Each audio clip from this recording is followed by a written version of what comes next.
vincere figliuzza che ci capi con le nave. Buongiorno, oggi mangiamo il macco della contea con dei gamberi.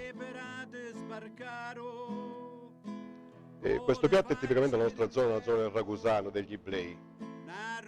Si preparano le fave secche che si cominciano a immorbidire, a mettere a mollo in acqua la sera prima. Quando sono morbide si mettono in pentola con del sedano, carote e cipolla. Una volta che sono cotte le fave si va a frullare un po' il tutto. Nel frattempo abbiamo pulito del gambero rosso di Mazzara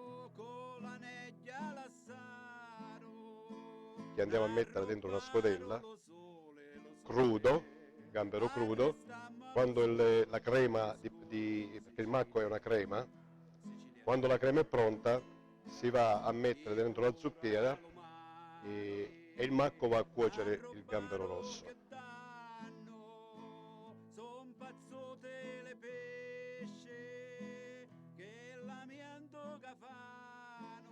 Si finisce con un po' d'olio extravergine d'oliva sopra, il piatto è pronto.